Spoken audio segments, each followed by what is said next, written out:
listening to Beyond Wellness Radio, bringing you the cutting edge in health, nutrition, and sports performance. Stay up to date and listen anywhere, anytime on your computer, tablet, or smartphone by subscribing on iTunes. Catch your hosts, Dr. Justin Marchegiani and Baris Harvey, as they answer your burning health questions as well as interviews from world-renowned guest experts. For more Beyond Wellness Radio, go to beyondwellnessradio.com. Welcome to another awesome episode of Beyond Wellness Radio. Before we go into today's show, I want to tell you guys about our newsletter. Go to beyondwellnessradio.com and hit the button that says newsletter sign up. By doing this, you'll never miss out on an episode. Be the first ones to hear it as it's sent out to your inbox each week. Want even more? Make sure that you go above and click on Justin Health or Really Healthy Now or access straight to us, the practitioners. You can go ahead and send us an email and talk to us one-on-one and even get yourself a free 15-minute consultation. Dr. Justin even has a free video series on how to fix your thyroid. So with that being said, thank you guys for listening to another episode and coming on. How's it going, Dr. Justin? Baris, it's going great, man. How are your holidays? How was the new year? It went awesome. Got some new clothes, some new jeans. I'm looking a little dapper, so I appreciate that. Shout out to my mom for that. How's it going? How was your holidays? Holidays were great. Very good. Restful. Got a little bit of a cold just kind of leading into the holiday, but I was got back on my immune boosting protocol, and I was able to get over it in just a few days, and I'm definitely better for it. I mean, most of the conventional solutions for getting a cold, really, there aren't much. I mean, there's either get a flu vaccine ahead of time or Tamiflu for the most part, but there's a lot of nutrients in the natural medicine realm, and that probably is a good podcast that we should do maybe next week. We'll add that to the queue. Yeah, we'll definitely add that one. Matter of fact, I'll write that down right now. Immune. All right. So I know one thing for me was I actually did really well when it came to sickness. I know a lot of people got sick because the weather and oftentimes it might not even been the weather. It might be because they're staying inside more and all that dust accumulates and whatnot. I stayed pretty healthy. The thing that I messed up is I didn't eat that great, and that's what I started feeling like. I don't feel like myself. So I know some people say oh, does food really make that much of a difference? And I can tell you I'm not in my greatest shape, just in that's just off of a couple weeks. So yeah, food makes it a big difference. Absolutely. So, I've been off a little bit with my exercise, but I find diet is 80% of the game. Just choosing some good movement patterns, adding some resistance in there, doing some good movements. You don't need too much once you're at a high level to really maintain. Yeah, definitely. So before I get to today's podcast, what did you have for breakfast? Today was just 4 eggs, sunny side up, and some butter and MCT in my coffee. Today was pretty simple. I've been doing a lot more collagen recently to help just kind of with hair and skin and just anti-aging, and also to help with some of my joints. So I've been kind of just really rocking out the collagen. I actually just got my organic acid test back, so I've just tweaked my supplement program a little bit to help improve my health, and there's some things on there I think we'll talk about in today's show regarding mood and neurotransmitter health. Yeah, awesome. Now, for the listeners out there, you gotta remember me and Dr. Justin are on a 2-hour difference right now. So usually for my Fridays, I'm a little bit more relaxed. That my day's not always as busy. So sometimes I don't wake up as early. So sometimes I usually just wake up and just hop on the call. Prepare beforehand, hop on the call. So I don't always eat anything. So I'll tell you what I'm going to eat after. Nice. So after the show, I will also have some eggs, and I have some organic, not a lot of ingredients, because I think when I say sausage, somebody's going to think of oh, sausage, that's not healthy. But if you go to a healthy food store, you'll notice there's high quality sausage out there, and just keep it simple like that, and just mix those two. I think.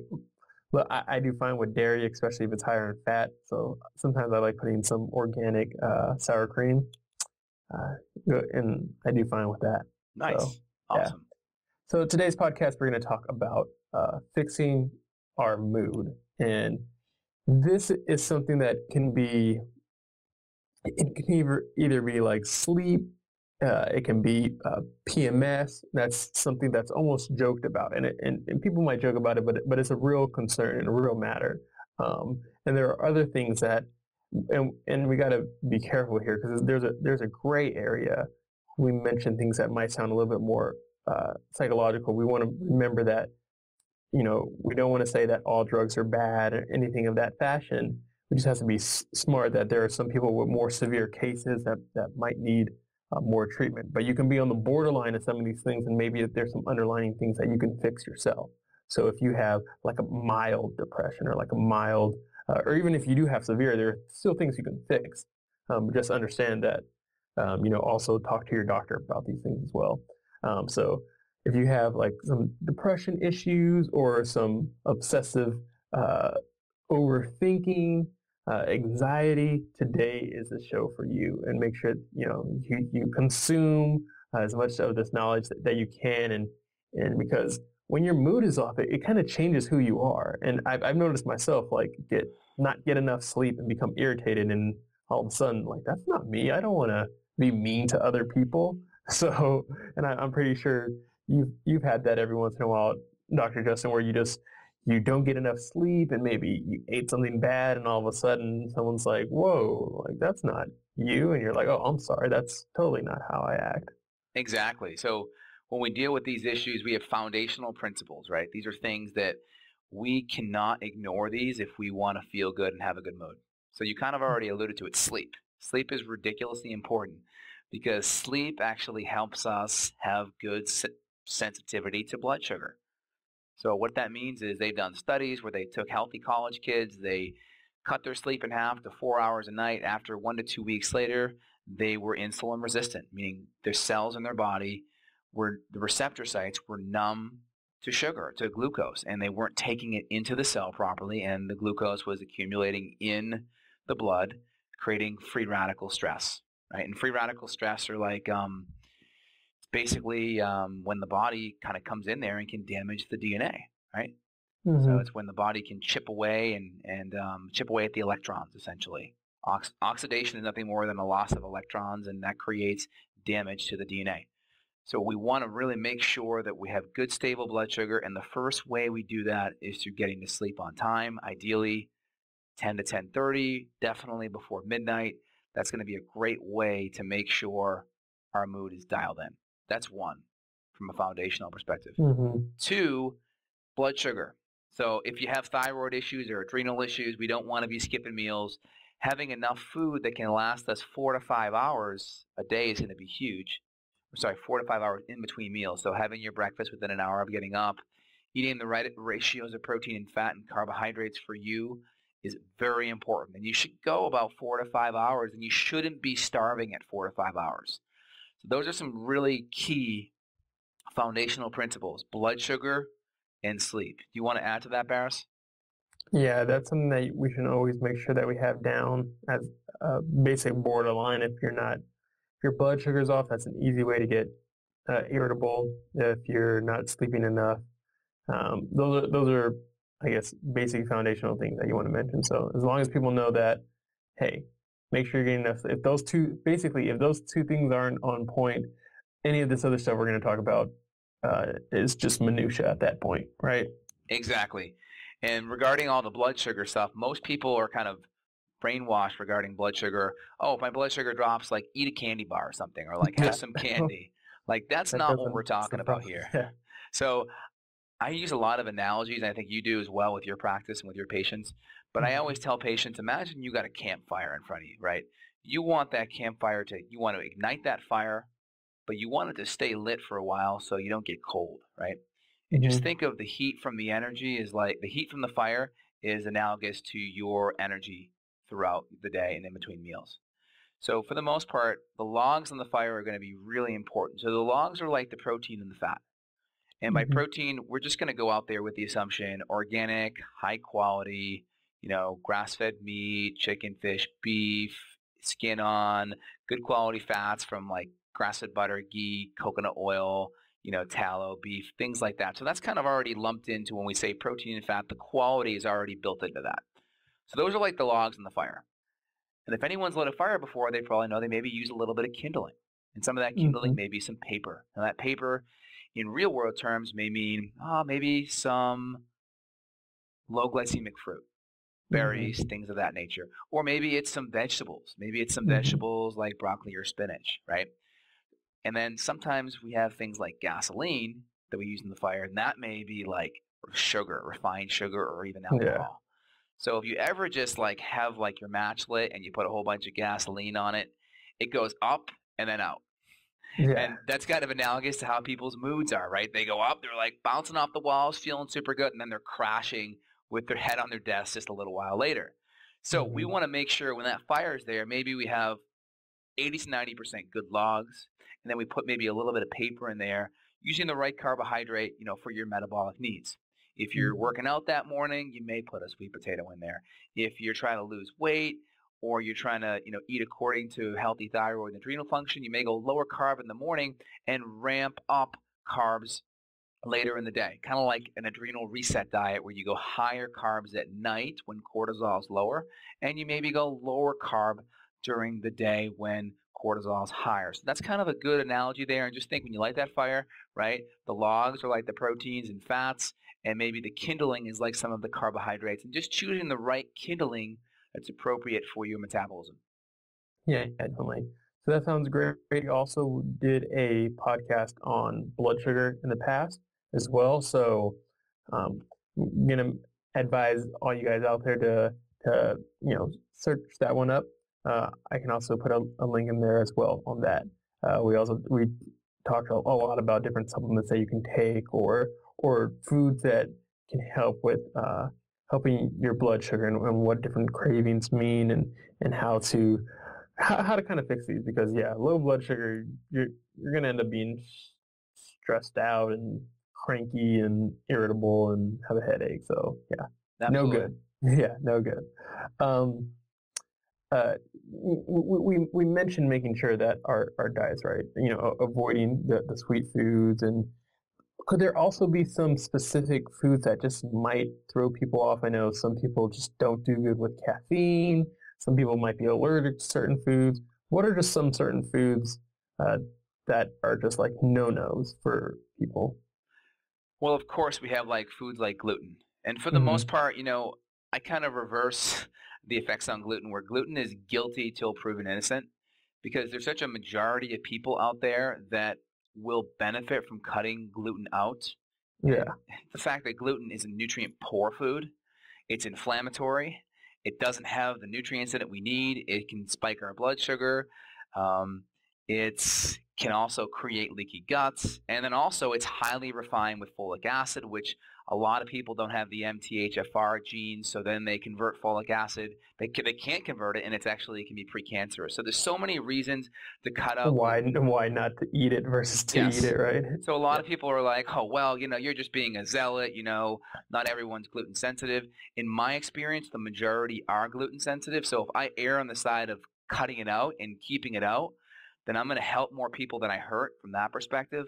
But from the other perspective, the foods you eat on a continuous basis should be nutrient dense, low in toxins, and anti-inflammatory. And gluten gets a failing grade for all of those categories. And then we add on the whole folic acid thing and the MTHFR SNP. We'll have to save a podcast specific for methylation and MTHFR.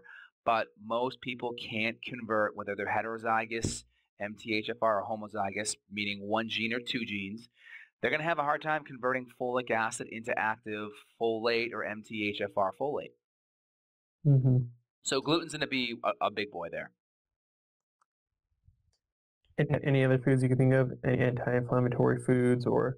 Well, anything omega-6 fatty acids, refined vegetable oils, trans fats, refined sugars. What sugars are going to do? The reason why sugars are so addicting is because when we spike up insulin, because insulin gets spiked up because of sugar. So insulin's kind of there to help pull all that sugar into the cells.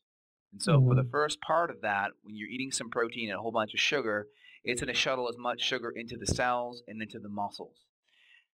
What happens is 5-HTP or tryptophan and L-tyrosine tend to have an affinity to cross the blood-brain barrier faster while all the other proteins are being shuttled into the muscle and into the cells. So what happens is we get this huge rush of serotonin and dopamine being converted in the brain because L-tyrosine and 5-HTP, we'll talk about this, but they are amino acids. Mm-hmm. And all amino acids, let me say it another way, all neurotransmitters are actually made from protein and amino acids. So all the protein is, imagine a pearl necklace, right? The pearl necklace is the protein, and all of the pearls connected to the necklace, those are like amino acids. So a string of pearls together, each individual pearl will be an amino acid, and then the whole necklace as a whole will be the protein. So all those amino acids, they actually make up our neurotransmitters. And neurotransmitters are the little cellular communicators that go in between neurons. So like if take kind of give you an analogy here, make a fist, make two fists, a fist with your left hand and a fist with your right hand, and kind of put your knuckles like they're going to touch each other right in front of your body. So your knuckles are meeting right in front of your sternum, and pull them apart just about an inch or two. So your left knuckle would be like the presynaptic neuron. That's where the action potential or the current, the nerve conductivity flows down. The space between your left fist and your right fist is called the synaptic cleft or the presynaptic space. That's where a lot of the neurotransmitters accumulate. And then the right hand or the right fist would be the postsynaptic neuron. So again, the currents flowing from the left fist. Then we have the neurotransmitter, the presynaptic cleft, that space there where the neurotransmitters accumulate. And the neurotransmitters are like a bridge of action potential from the left fist to the right fist. So we have the pre, which is the one leading up to it. We have the space, which is the space in between there where the neurotransmitters accumulate. And then we have the postsynaptic neuron, which is the right fist. And all of these neurotransmitters actually accumulate in between the pre and postsynaptic neuron. And these neurotransmitters allow us to feel good. So we have serotonin, which allows us to feel kind of happy. We have dopamine that allows us to feel the I love you feeling. It's that what we get when we're in love or what we get when we're eating a bunch of sugar. We have GABA, which can relax us. So these are really important neurotransmitters that allow us to feel good. Do you want to elaborate on that, Baris, or break it down a little more?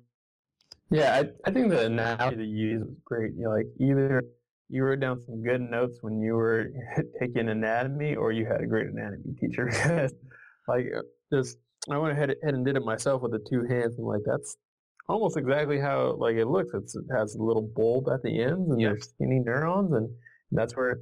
And so basically, for people to know, like we are bioelectrical chemical beings, so there are electric surges that that get sent from cells to other cells, and our neural cells have these little, actually, just what you're saying is this little space, these little gaps in which the communication that actually happens, and they send the chemicals, and depending on if they can't absorb it or reabsorb it, that's where problems are going to happen, right?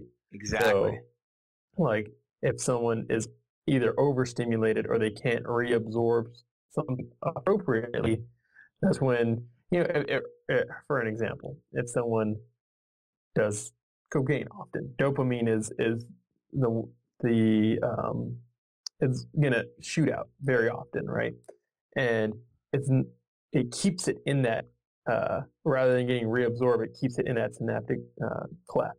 Exactly. And it's overstimulated, and that's why people feel amazing. I hear, I've never done it before, but I hear people feel amazing, and that's probably why it's extremely addictive.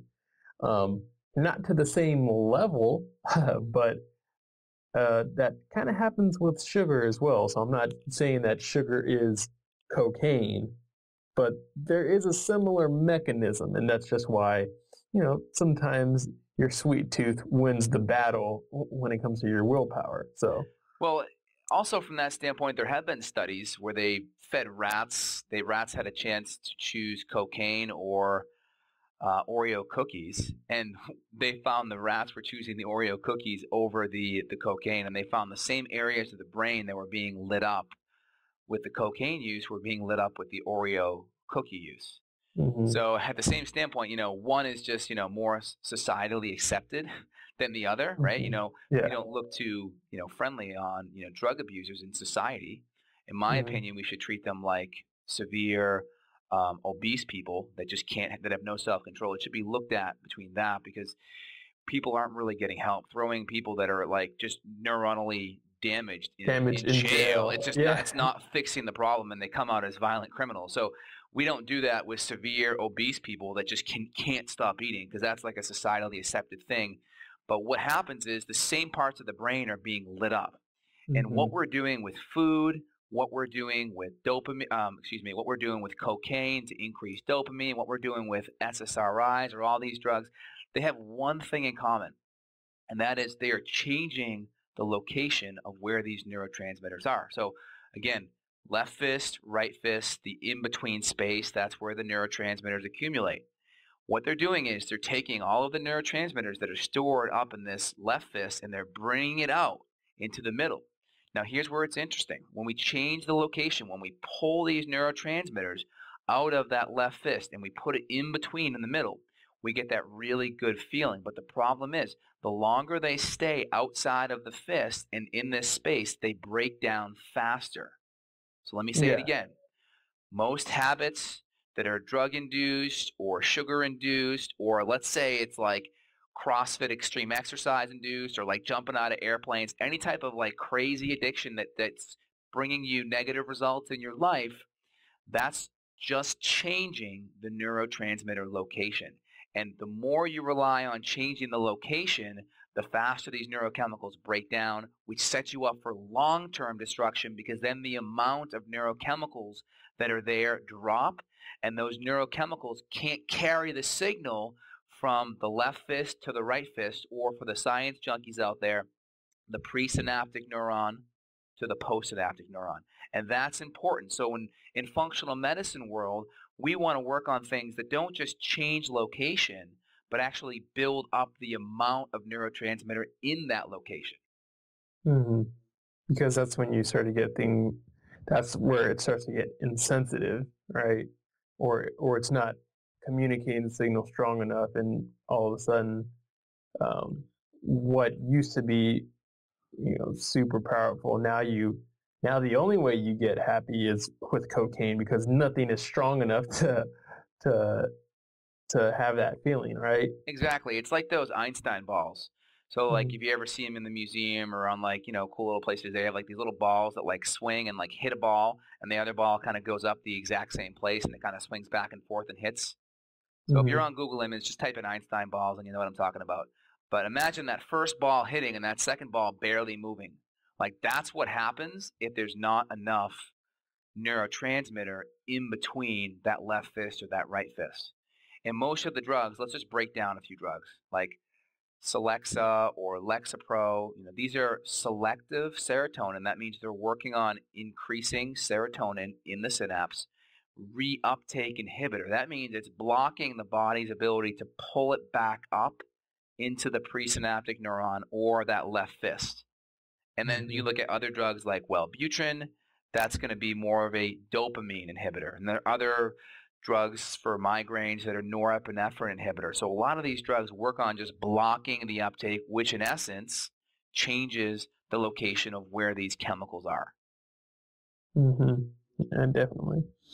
And with our brain chemicals too, there are two different kinds, and dopamine being so awesome and so powerful kind of fits in both categories. But the inhibitory neurotransmitters and the excitatory neurotransmitters. So making sure that we're stimulating and the right ones are firing in the brain at a certain time. Like you don't need norepinephrine firing off at midnight when you're trying to go to sleep, unless someone's breaking into the house. Then totally. But unless something is bad happening, you need a I guess, and that can be in another way to help with some of our mood issues is I guess that's back to our foundational stuff. We talked about the blood sugar and getting good sleep, but relaxation and exercise.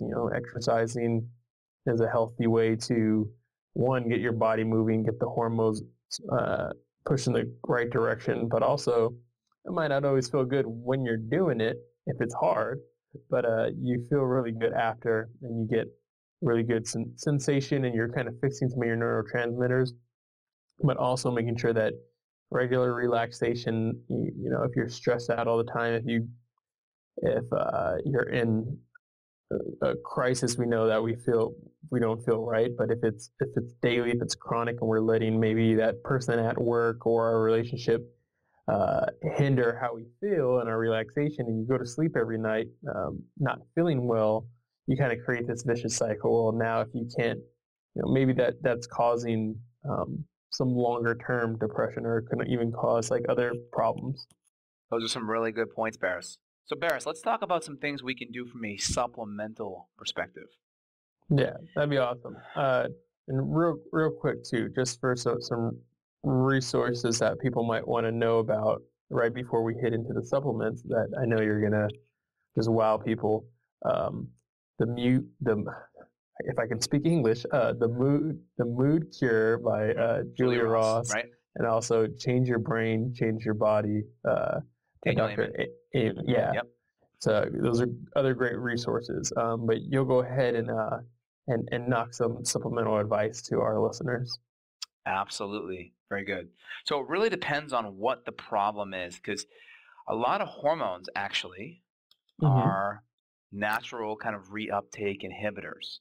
So for instance, females, especially if they have PMS or any mood issues or disruption in their cycle, for instance, you really want to make sure the hormones and the adrenals are working. So if a woman has PMS or has issues with progesterone in the second half of the cycle, which most female hormone symptoms have to do with the combination of estrogen dominance, which has to do with progesterone being lower than its ideal ratio in relation to estrogen. Typically, there should be like a 23 to 25 time more amount of progesterone to estrogen, and when it drops in that ratio, we can start having symptoms. We can start having excessive bleeding. We can start having moodiness. We can start having breast tenderness. So all of these things can easily be fixed by getting the adrenals and the female hormones working again. Now, on that note, we talked about blood sugar and sleep earlier. If you don't make those changes to sleep and blood sugar and stuff, you will never, ever, ever, and I hate using absolutes, but for the most part, I think this is true, and I think you'd agree. If you don't get the blood sugar and the sleep on track, you will never be able to get the hormones on track, no matter how fancy a supplement program we make. Yeah, definitely. You can't sleep 4 hours a night and eat candy all the time and then take a pill. It's not going to work that way. Exactly. So with most females, for instance, we really want to make sure that we get the hormones dialed in. And the adrenals are going to be an important component of that. So that's going to be one of the most important parts right there. And also, if a woman has low progesterone that second half of the cycle, they're going to be bleeding excessively. When they bleed excessively, then they're going to be low in iron. And if they're low in iron, they're not going to be able to carry oxygen properly, which then we're not going to be able to have aerobic metabolism when we're burning fat and oxygen for fuel efficiently. And then iron's needed to make thyroid hormone as well. So it's like this vicious cycle. When female hormones get off, all of these other problems start to occur. Yeah, definitely. And I know you know a lot about this topic, but thyroid also is going to have an interplay with our energy and our mood, right?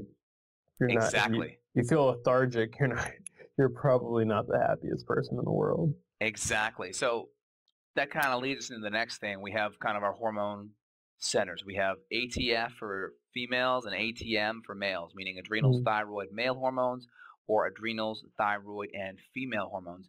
And we want to make sure those are balanced at some level. And by balanced, we can kind of push the female hormones or the thyroid back into the right place. But if there are other issues pulling it out, we really have to make sure the root causes are being addressed. So on that note, looking at thyroid is important. They did a study where a third of people who were depressed, they found had low thyroid function, and when they just got their thyroid fixed, depression was gone. So a lot of mood issues can be fixed just by getting the thyroids or getting the adrenals or getting the female hormones working better. So that's why you really don't want to have like a symptom-based approach. You really want a systems-based approach, because if you look at the systems that are out of balance and you just start nudging them back into balance, and you make the diet and lifestyle and sleep changes along with it, half of those people with mood issues are going to be fixed off the bat. Yeah. Okay, a real big one that we hear often, and I think we talked about, we might have talked about this before, so I'm going to go ahead and look it up and link it if necessary. But PMS, that can really throw off some women. I know one thing that I notice a lot with the women in my life that have had that, they also sometimes have heavy cycles and end up being anemic or need to watch their iron. Is iron something that could interplay with like PMS, or what are some other things that a woman can do if she has PMS? So off the bat there with PMS, you really want to get to the root cause. So the blood sugar and the sleep is kind of really important. The adrenals are really important. With some patients, depending on their progesterone, we'll use a cyclical augmentation program where we actually modulate and give small amounts of progesterone during the second half of the cycle to really get the progesterone levels back on track. Yeah. Now, once that kind of gets on track, we also see that the bleeding becomes less. And we can even use herbs such as chaste tree or Vitex agonist. We can even use estrogen modulating herbs like Dong Quai or black cohosh and such to really help kind of modulate those things. And remember, these hormones actually have an effect on the reuptake of neurochemicals. So we kind of already talked about how when we block the reuptake of neurochemicals, that may be a bad thing.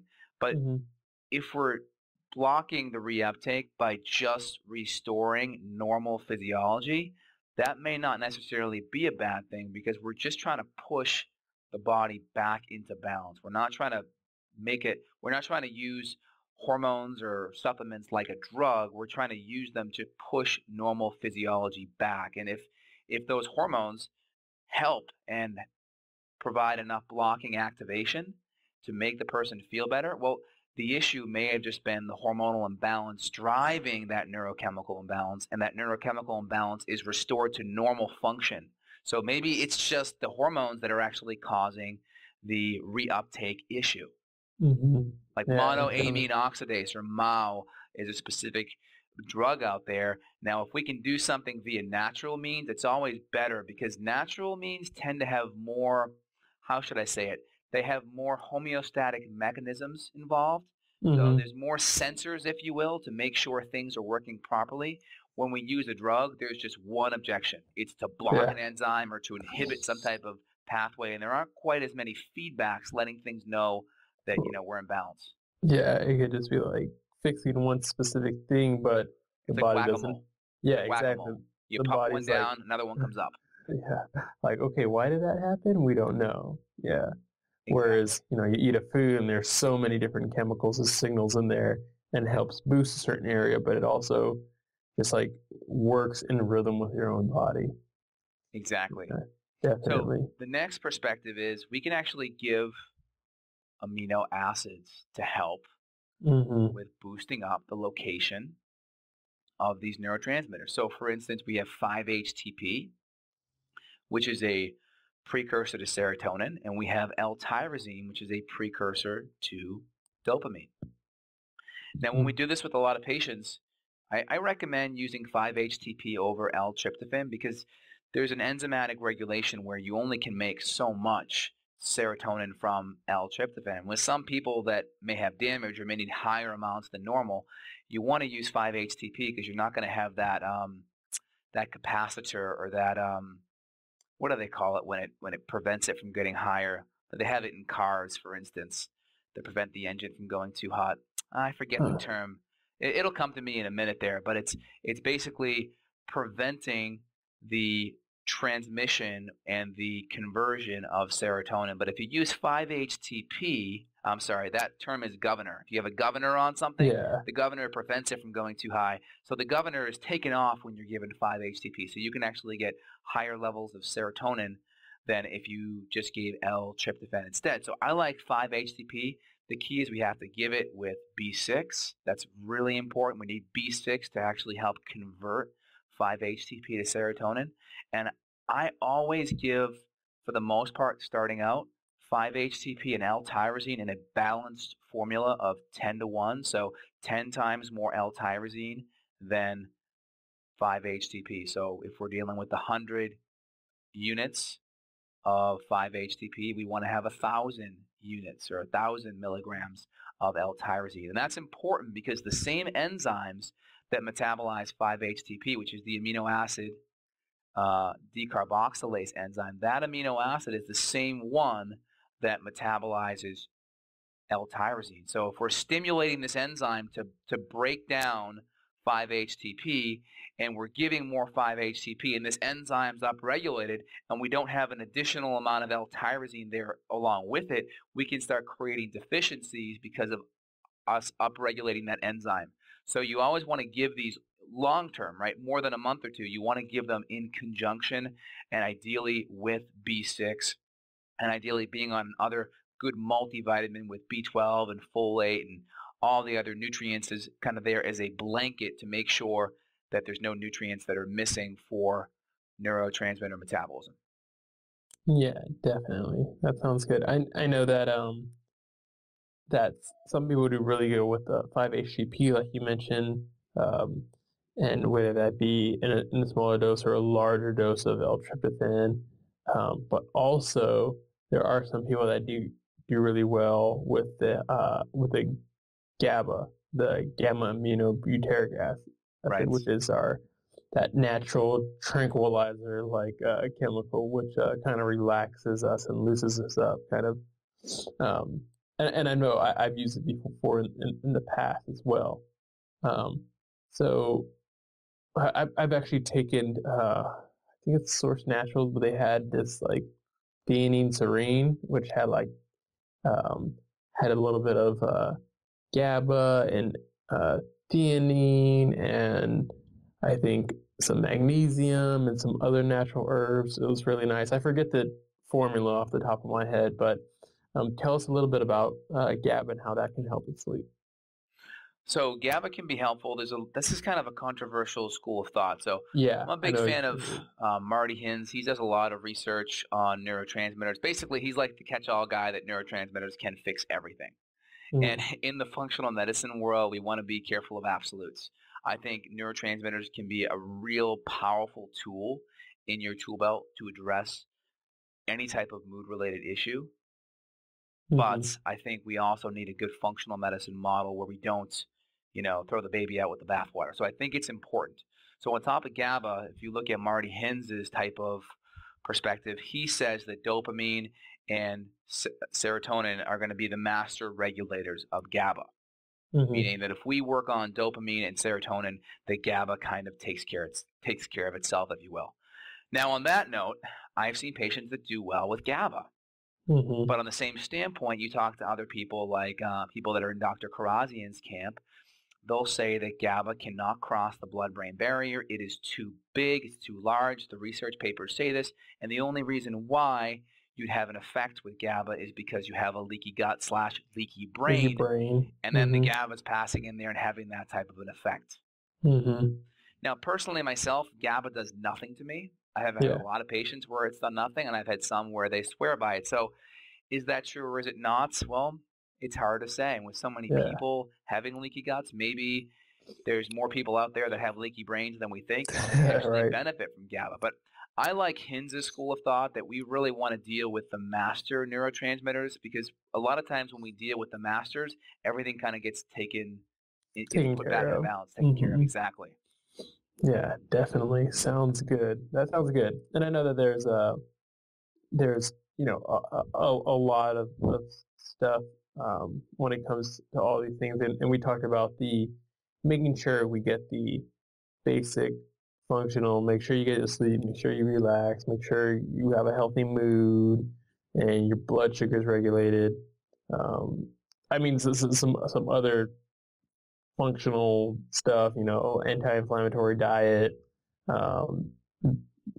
making sure your vitamin D levels are in check, and you're taking your fish oil, and there's a lot of specifics. So for people that might have a specific question, I urge you to go to beyondwellnessradio.com, and we have a tab that says questions. You can leave us a question. You can click on the tab that says Justin Health and contact Dr. Justin for a one-on-one consultation. If you want to look further into this, you can also contact me as well. So yeah, you want to go ahead and add some more? Yeah, absolutely. So we also look at some of the neurotransmitter conversion with dopamine. And according to Dr. Dan Kalish, who's done thousands of neurotransmitter testing with DBS Labs, he's found that most people tend to be dopamine dominant, or sorry, dopamine deficient, meaning they actually need more dopamine. So when we look at dopamine, we're thinking L-tyrosine. That's going to really improve dopamine conversion. Now, if we're doing this whole 10-to-1 ratio, that's a good starting point, right? Maybe 100 milligrams of 5-HTP to 1,000 of L-tyrosine, maybe bringing that up to 300 milligrams 5-HTP to 3,000 L-tyrosine. That's a good place. We also need sulfur-based amino acids for healthy conversion of dopamine. Okay, what that means is this. We have dopamine that gets converted from L-tyrosine, and that dopamine that goes from L-dopa to dopamine, and then it goes to norepinephrine.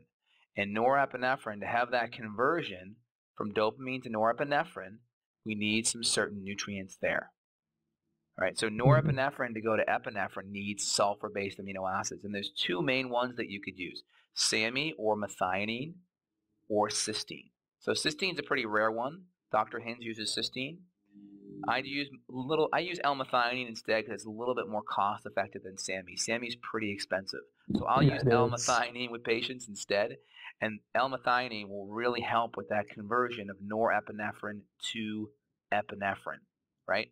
So one more time, right? We need dopamine to go to L-dopa. L-dopa then goes to norepinephrine, and then to get norepinephrine to epinephrine, we need the sulfur-based amino acids, and that's where SAMe, cysteine, or L-methionine. And I urge you not to use NAC. The research has been kind of on the fence about this, but most people just say, hey, NAC is not going to be what you need to make that conversion. I think you're just better off from a cost-effective perspective to go with the methionine anywhere between 1,500 milligrams to 3 grams or 3,000 milligrams is a good way to go. Yeah, and so you would probably recommend not using like L-dopa itself as a supplement and using the precursors instead, correct? So regarding using pure L-dopa, it's possible. There are things such as macunapurines or velvet bean where you can extract L-dopa directly from that, which is actual L-dopa. Now that's really interesting. I've had an experience using L-dopa. I don't recommend using that unless you are working with a practitioner. I used it and I literally felt like I was incredibly spacey. Felt like I was walking around drunk. Like it was a terrible experience. And I'm like, all right, I'm going to do this. This is like 5 or 6 years ago when I was like in the middle of finals and studying for a really big exam. And I'm like, I'm going to boost up dopamine because dopamine helps with focus. And I just overdid it. And it was terrible because I could not study the whole day because I felt so spacey and I felt like I was drunk. So I said, all right, this is a lesson learned. So I strongly recommend you do not use L-dopa unless you are working with a trained functional medicine physician. Yeah, I know that.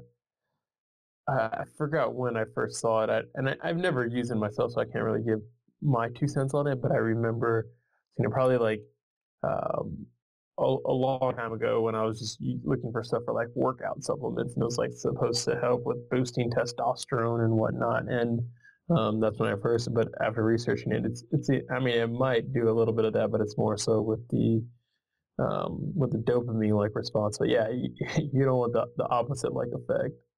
You got to be careful with what you supplement with. Exactly, and this whole sulfur-based amino acid cascade, adrenal fatigue, right? Where we're hyper secreting, or maybe it's fatigue where our cortisol is actually bottomed out. We're also going to be kind of whipping the tired horse of adrenaline or norepinephrine to epinephrine. So that's going to be low as well. So that's why adrenal fatigue is really important to helping to fix this whole pathway. Yeah, definitely. I think a good starting dose for anyone here that says, all right, well, I want to use some of these sulfur amino acids. I want to use some of these neurotransmitter supports. I think a safe dose would be 300 milligrams of 5-HTP, followed with 3,000 milligrams of L-tyrosine with some sulfur-based amino acids, anywhere between 1,500 to 3 grams of L-methionine would be a really good starting point. And just make sure the 5-HTP you're getting has B6 in it, and make sure you're on a high-quality multivitamin with B12 and activated MTHFR folate. And if you need support with this, feel free and reach out to either Baris or myself, because we do this stuff with patients every day. Definitely make a part 2 to this, because yes. I know, we could go so long into this stuff, and I think we got a great foundation here. Yes. We got some things for people with irritability. I know, like myself, and also like I know I mentioned in the beginning, like anxiety and some of the overthinking like stuff. We're gonna make a part 2 for you, and we're gonna go into the hormones, the estrogen, and the different supplements and neurotransmitters that help you with anxiety and mood and that as well. So kind of like you had the depression on one side, and then the overthinking on the other side, and we'll get to that one as well. But again, go to beyondwellnessradio.com. Go to sign up to the newsletter. You'll make sure that you won't miss part 2, and you'll get it right in your inbox. Well, we're going to really work on increasing the frequency of the podcast. We're going to try to do one a week to really kind of get everyone's brain candy addiction in for the week, hopefully. Yeah. And if you guys got any feedback or have any feedback on show tips or topics that you want addressed, feel free and reach out, beyondwellnessradio.com. And I think it's question, and you can speak your question to us, or you can drop us a line, and we'll be more than willing to, listen to what people want and create show topics based on the needs of our listeners. Got a question for Dr. J? Go to beyondwellnessradio.com/question. Then tune in to hear the answer. Also, if you like the show, review us on iTunes. For more Beyond Wellness Radio, go to beyondwellnessradio.com.